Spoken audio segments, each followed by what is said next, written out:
It's 2016, not 2017. You're correct, sir. Welcome to the future. Anyway, last time I had like one picture and like a bunch of paragraphs, so here's the actual finished thingamabob. So if you remember my project, it is the interactive music project. So basically, funds have been cut from music programs from 80% of US school districts since 2008. And I have a bunch of statistics here that say that how interacting with music, whether it be music appreciation or music composition, helps a lot with a child's growing brain and how they process language and hand-eye coordination, so it helps across the board on a lot of different things. And since the programs have been cut, finding new ways for them to interact with music and find an appreciation for it is super important. So this exhibit is designed to help that, to help a child's acknowledgement of what music is, know how to listen, know how to process how to understand music. And then of course, you know, they're kids, they're like 6 to 12, so they're gonna wanna move around. So this has a lot of moving, and I don't know, when I was a kid and I heard a lot of classical music, I always wanted to pretend to do the conducting thing. I thought that'd be fun. So yeah, the target audience is 6 to 12 with a basic understanding of reading. There's not a whole lot of reading involved. And the exhibit itself is about a 5 or 6 foot square space. It's not a whole lot of room that you need. It's mostly a projector and then 2 little stands, which I'll show you in a second, which are sensor boxes and a touchpad. So this is, while I designed it to fit somewhere in the Science Center, it is very movable. It can go wherever. So here's an illustration of what it would kind of look like. So you got your projector that's focused on the screen, you know, like this. I'm sure we're all used to that. And then these are the sensor boxes that I'm going to describe, and then the touch screen, which I will show you the screen for in a minute. So yeah, it's portable, requiring 1 or 2 sensor squares, and these sensor squares are about 2 by 2, so 2 feet high, 2 feet across, 2 inches deep. And to kids, it'll just look like a square box. Like it just looks like it's empty, but they are lined with sensors to pick up the hand placement. And these hand placements will correspond to pitch and key. So if you move, you're actually directing where the music goes. It has 2 different modes, play along mode and create mode. So play along, they'll play classic music and you try to, kind of like Guitar Hero, you know, you're trying to match where it goes. And when you do, you hear it sound correct. And then create mode is just, hey, having fun with your hands. And I picked your main character, talk to you, is Pyotr Tchaikovsky, which, mouthful for kids, I'll explain that in a minute. But it has, like, you know, songs that they're going to be used to, the Nutcracker Suite, Sleeping Beauty Waltz, stuff like that. So it's not Mozart, but it is a understandable kind of music for children. So this is what the touchpad looks like. It's pretty simple. You got the 2 giant buttons, play along or create your own. And yeah, here's the little sound off button. So you touch that and you actually, you know, it tells you in the thing, but if you want a reminder of how to actually say that name, there it is, spelled phonetically, push the button, it talks to you. So yeah, the touchpad is located between the 2 sensor squares and is a catalyst and guide for the game. However, I'm aware that kids don't want to go and touch buttons right away. They just kind of want to move their arms. So if they just move their arms, it immediately initiates create your own mode. Yeah, so you don't necessarily have to push the buttons, but they're there. This is what the screen looks like when you are playing along with the game. So this is the play along mode. You have your animated conductor here, and he would have basic animations like moving his stick back and forth in vague time, so 4/4. And he would have vocal encouragement that he says, you know, good job, great work, you know, big child encouragements. And yeah, it works like this. So you move your hands with the music notes and you move them in the direction of the arrow to the end dot. So then those are like this or like this, and you just try and match it with what you're doing in the sensor square. And so that's what you're looking at. And so here's a diagram of the Science Center and my proposed little area. It's super small. Again, you just need the 2 little squares, a barrier to keep kids from running around the projector, and then the projector. So it's super small. It only needs to be in a tiny corner, and it is, you know, I found a bunch of other places where this could be easily used, so you don't really need to have it there, but there's an option. And so here's my references. And my sketch. Aw, I'm just so proud of this little sketch. He looks like Roger from 101 Dalmatians. Proud of it. So yeah, there's my project. So what do you guys think? Comments or questions? I like it. It doesn't take up very much space either. That's very brilliant. It's very Disney-esque. Did you go about a budget, possibly? Like, No, I didn't look into budgets, but I mean, the vast majority of it is going to be coding. So it doesn't, I don't think it would take a whole lot of actual dollars to build it. There's a lot of manpower to create the program to make it work. Have you tried instead of using a sensor box? If that didn't work out, you could try having the motion thing and the stick hand like the Wii did. The Wii had a game like this. That's an option, yeah. I always thought those were not as fun and interactive, though. I mean, you're just like holding a stick and you can do it wherever. I always thought the sensor box was like you're standing. You're kind of like a conductor. You're standing there and you're doing the motions. So this is my preferred method of it. Yeah, you could do that, but this way better. I have a couple questions for you. So, like, if I'm playing, on one of the stations and somebody else is playing on the other stations, aren't we both controlling the sound? Yeah, you have. So it was kind of hard to convey it. I have. I can go on and make it more clear, but I would have them do two different sets of instruments. So one is like violins, the other is like oboe. It's so you can hear the sour notes if you're doing it wrong, but if there's not another person there, you don't hear, that you're failing. Cause one way you might be able to do it is to color those sensor stations, and then the feedback on the screen, whatever they're doing. I kind of have that going on here. Well, what if But you it's put harder some to- kind of color coding on the green station versus the blue, the purple The color the station? actual station themselves. Yeah, Okay. or maybe some border or something that would indicate we see the relationship there. Okay. So scroll down a little bit. This particular, this looks really square. Like, it doesn't seem, like that particular screen, it doesn't feel like it looks like that doesn't have the proportion of a screen. Okay. So I would adjust that, and I'm not sure why you have the text so squished up to the top there. I kind of move it around. And then also your color situation, you're using green and purple to indicate the two different players. So I don't know if these two options, I would make green and purple, because now Okay. you're using the meaning of the color for two different things. Right. I had them be like, blue is my background, so I had like a, I don't know, like a line color and then like red. I wanted to stay away from using red because it seems like, a negative sort of thing. I would even make use them that. black buttons with white text or something, reverse them. They really stand out, because you're going to look at this. I don't want to read the instructions. I want to know what to do, either this or this, make that the most prominent thing. And I don't know if I would like red either as the accent color here, but maybe tone down your light blue a little bit. And then you could use that, your accent color to really pop. Okay, go down even more. Again, you remember the green and purple. I would keep bringing that color coding in so we know who is who. And again, the screen proportion is a little bit odd there. Okay. What do It's you? 4x3. That's 4x3 screen. It should be fine. That shape right there looks pretty square to Well, me. then it's a 1-to-1. That's a normal screen proportion. The shape of the screen, is this a square? No. So we're showing what it would look like on the screen itself. 1-to-1 resolutions. No, but the shape, we're talking about the Yeah, a proportion. 1-to-1 is square resolutions are normal size. I think we're talking about two different things. So anyway, this blue background, I don't want to be overly picky because it looks pretty good, but it feels like a little bit flat, Okay. I don't know. You may want to play with that a little bit, like. So you want like a gradient of some kind? No, I don't know.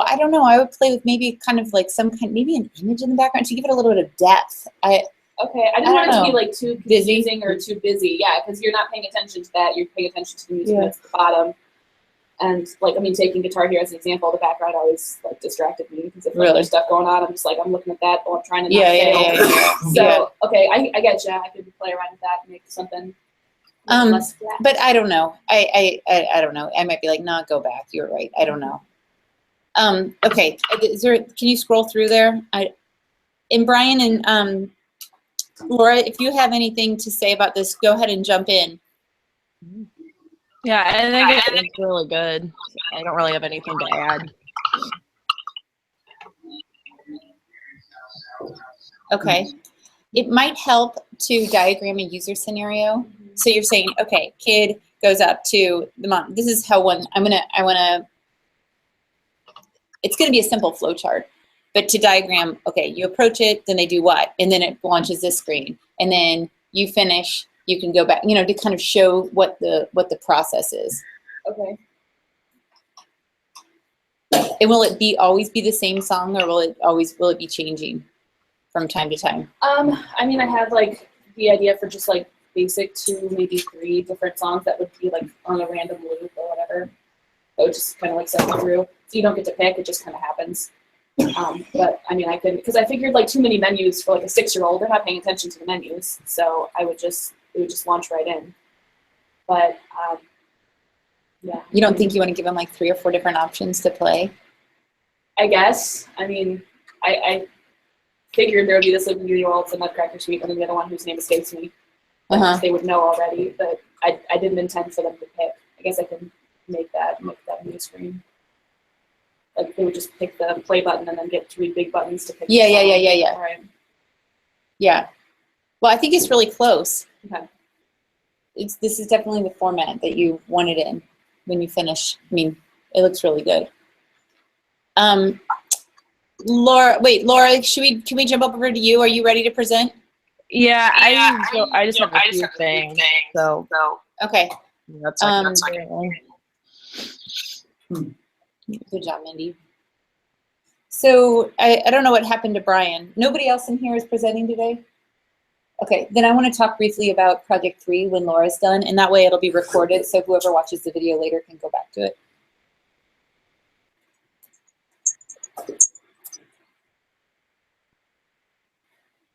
Okay. And then can you see mine? Yeah. Okay. So I took what Zach. Hold on one second, Laura. Hold on one second. So these all go to YouTube, you know, because it's Google Hangout.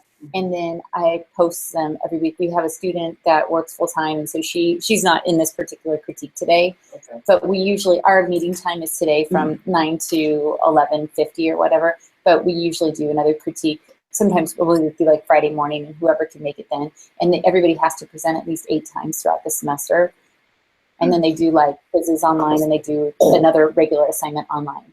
And they're 3 big projects. So that's kind of, and then all of the, if you go into Canvas, all of the weekly videos are posted.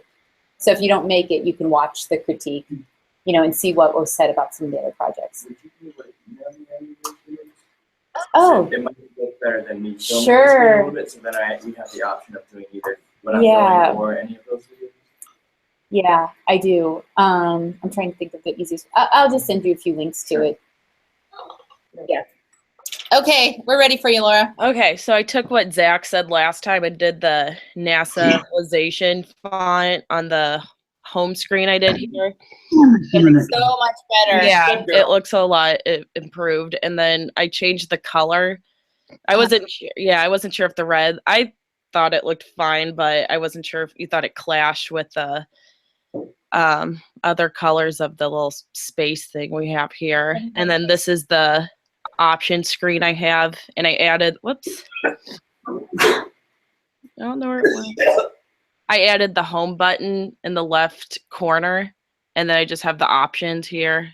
And then the last thing I did, I still have to put it all together, so it's kind of just really scattered and messy right now. I made a flow chart, if it'll let me zoom into it. But it's pretty simple. It's just home page leads to the planet page. Then you have all the planets, and then after you're done playing the level, you'll have an option to either go back to the home or planet. And then this was kind of the layout I was looking for. Like this would be the seat you would sit on, and obviously it's not going to look like what a real spaceship or whatever would, you know, be like, but you have the steering wheel, the gear shift, and the pedals, and then I want it to be enclosed like that with the computer screen or the TV screen in the middle. But that's all I have for today. I still have to put it all together. Can you go back to your screens? Yeah. What, I think everybody here is nodding their head thinking that the red looks really good, Laura. Okay, good. And I don't know if you can see everybody, but if you go to your next screen, I think it's a big improvement there. But it feels like, let me see. Okay. Yeah, there you go. It feels like your header is squished too much.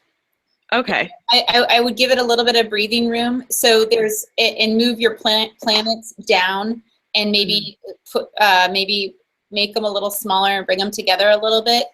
Okay. It feels like, you may want to create some kind of differentiation between interface and content. Mm-hmm. You see what I mean? Yeah. You guys see what I'm saying with select a planet, feeling like it's too pushed up. Oh, wait. How come you guys can't see that? Oh, shoot. Hang on a second. There you go. Now you guys see it? You see what I'm saying?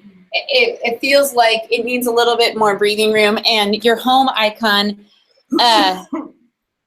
it's hard to read that home. It's awfully small. Okay. Maybe just the earth. I don't think you even need the text. I think the earth button is pretty intuitive. Mm-hmm. If it were placed in a way that it felt more like a control. You know what I mean? Right. Because obviously if we click on earth, we're going to be heading back home. Okay. So you think just leave the earth, just nothing else in the corner, no text or anything? So What do you think? I think that's self-explanatory. Or you could superimpose the earth with some kind of an icon, like maybe a back arrow, or maybe, kind of like, have you seen like something flying around the earth, kind of like you're going back to it, sort of? Mm-hmm. Yeah. Something like that. But I think it could be really intuitive if it felt like it was more of an interface. You know what I mean? Right. I get you. But I think it's coming along. Oh, and then go back to your flow chart real quick. Okay. Brian is coming and going like crazy. I'm glad you went ahead and did this and sort of mapped out that this is going to be a little bit different than the flow chart for a website, because I would call home maybe your start screen. Okay. You might want to use different language because these pages kind of have a different function. Right. So this is the start screen.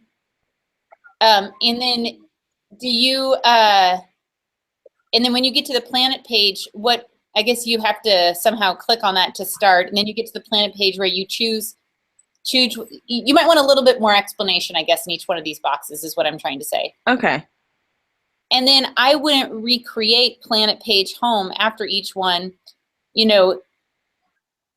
I would just indicate, like with arrows or whatever, that you can go back to home or have a note or something there, because you're really saying, okay, you can go to Mercury and then you can travel back home, but home is at the top. Right. Okay. So I don't think that stuff is necessary. Mm-hmm. If anything, I would provide more information about what you're going to learn on the journey and what happens when you get to each of these places. Okay. Gotcha. It's good. It's coming along. Okay, cool. Thank you. Do you guys have any comments for Laura? Well, can you go back to the start page? Can you go back to the start page? Yeah. Okay, for that, maybe, I don't know if you played around with it yet or not, but maybe have another layer of that just beneath that, like just slightly, like one down and one to the left in like a cream kind of color maybe, so we can definitely see what it is. So the red is the most prominent color, but so you can also see around all the blue and the black and all the busyness. You mean put it like a little bit of a drop shadow or something? Drop shadow, yeah. Did you hear that, Laura? Yeah, do a drop shadow behind the text. Yeah, it might be, instead of a drop shadow, maybe even like a glow. Yeah, well, if you can, in Photoshop, there's, different layer styles. You can maybe do like a outer glow or a drop shadow with a lighter color, with a light color, to give it'll give it a little bit more dimension, and it'll pop off the page a little bit more. Okay, yeah, I was trying to figure out how to kind of spice it up a little bit, but I'll play around with that, see what I can do with it. Just a little bit better. Yeah, I think it'll stand out a little bit more, and it'll give it more dimension. It won't look like a flat thing stuck onto this deep, this image that has a lot of depth. Right. Okay, cool. I'm seeing two Brian faces. I'm not sure how he's doing that right now. I'm gonna send. Oh, he left. I'm gonna send him a message. Then I'll talk about Project 3 with you guys. Yeah, I'm having plug-in trouble. I can't keep it up. Did you have stuff to show, Brian? Oh, this is embarrassing. This is embarrassing. It's okay. Hang on a second. I'm going to just let me know when you're ready to present. I was going to talk about Project 3 and see if you guys had any questions. Okay. Have you guys looked at the assignment yet? It's going to be fun. Just to give you a heads up here.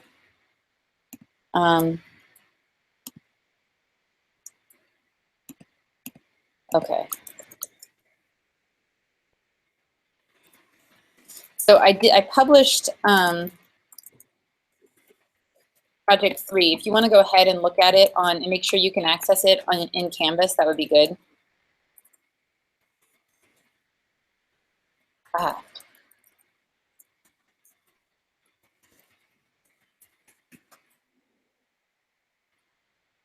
Sorry. Can't seem to go.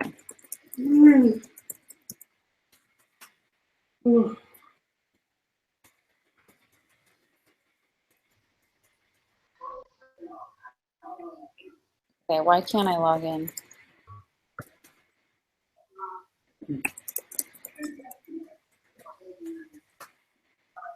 Okay, here we go. Do you mind clicking on, do you see where the middle page, that's World Classroom at the bottom? No. You see the icons at the bottom there? Oh. Just that, yeah, that one. Okay, cool. All right, so if you go look under assignments,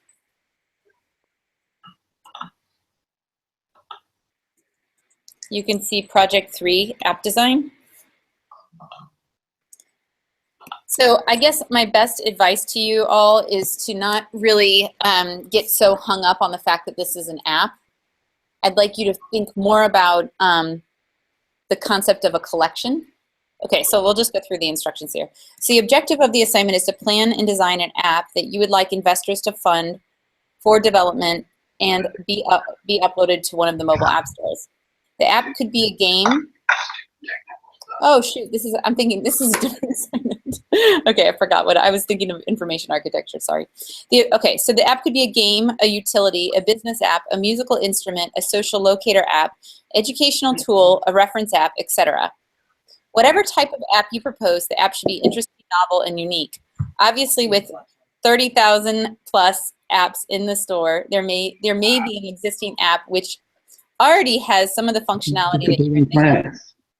But you must find a way to differentiate your app from other existing apps. Your project submission must include the following. Objective, what is the purpose of the app? Target audience, who is this app designed for and in what setting would it be used? Competitive analysis, justification, why is this app unique and different from other apps but out there? Incorporate screenshots and descriptions of at least similar apps that already exist. Using your research on these competitor apps, explain how your proposed app is different. Description of look and feel, explain the inspiration for the look and feel, a flow chart of the app. So kind of like, it would be more like a user scenario. Here are some examples of what users would do, how you would work your way through it. Wireframes, create wireframes for all the screens that would be used to complete 3 distinct tasks. Final renderings of a set of screens representing one pathway that could be taken through the app to complete the task. And an interactive click-through of based on the final renderings using Adobe Muse. Watch the following video for more information.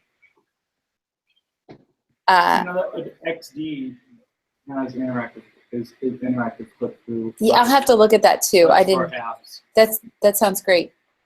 So, yeah, how does this sit with you?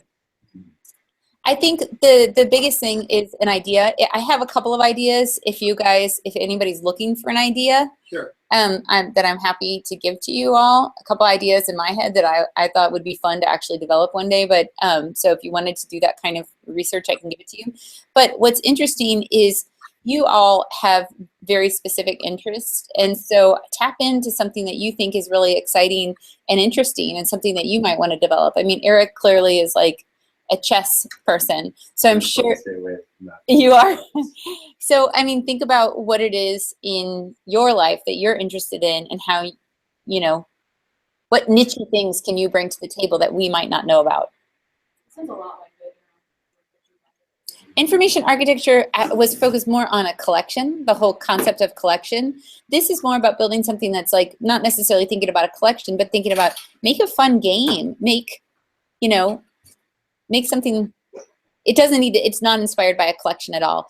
I think the final deliverable will probably be similar, you know, what you guys did in making your user scenarios and mocking them up. That is really similar, but it's a completely different focus. What's Adobe Muse? Adobe Muse is, well, it's an application that allows you to build websites pretty much, kind of like with a WYSIWYG sort of, but there are features that allow you to create hotspots on images so you can actually make a click-through and demonstrate a click-through. Okay, so it's like better. Well, We were shit. you could do it a lot of different ways. I want you to be able to present it so that you say, okay, so the user clicks here and they bring up another screen. You could probably do something similar even in like PowerPoint with an invisible button, or in Flash, you know, old school Flash, like put an invisible button on things so that you can actually show this is how this would happen to make this interactive click-through. I just picked Adobe Muse because it's something that's new in the Adobe suite, and with the whole Adobe relationship, I wanted you guys to explore different software, but you don't have to use it for that. Do you have, will you be able to post an example? Yes. Julie's being paid extra. Yeah. Let's use the Adobe suite. Yes, I do have some examples from previous semesters. Julie's being paid extra. Let me look those up. I don't know exactly where I have them right now. What'd you say? Yes, I didn't have them do that last of an interactive click-through. Do you guys have questions on Zoom? Okay, hold on one second. How come I'm echoing? You're not muted. Okay. What's your question, Matt? 40 hours a week. And working in this research project. You press this there.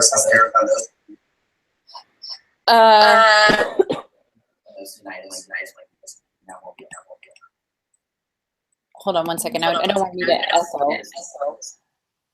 Let me stop sharing my screen.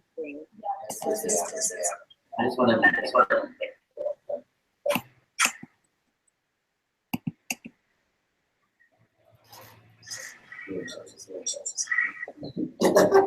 Okay, am I still echoing here?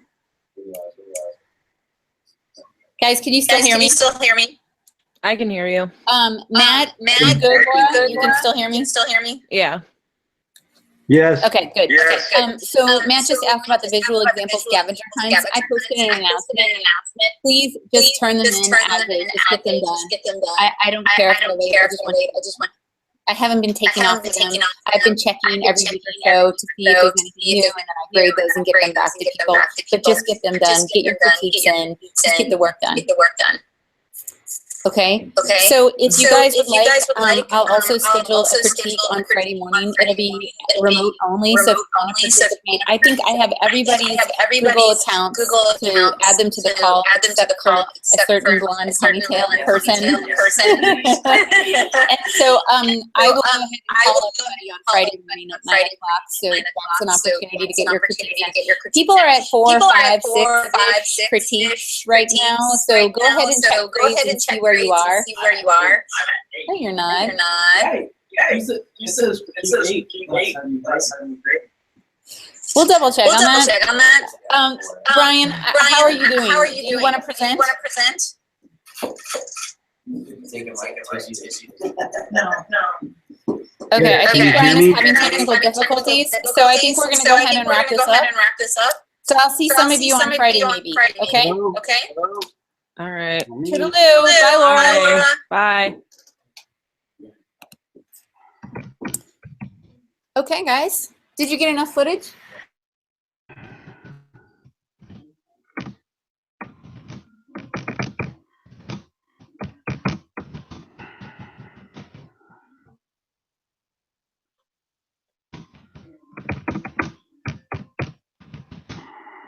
God damn it!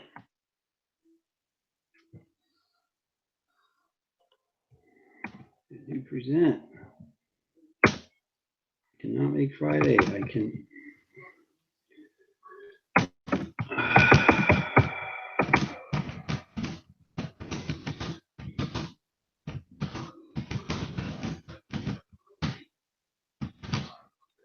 Do Friday. I have an internship. An internship. Dang it.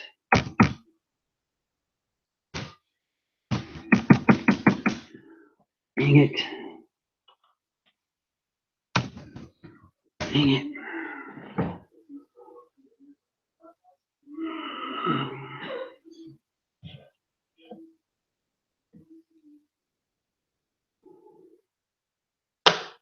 That was awful.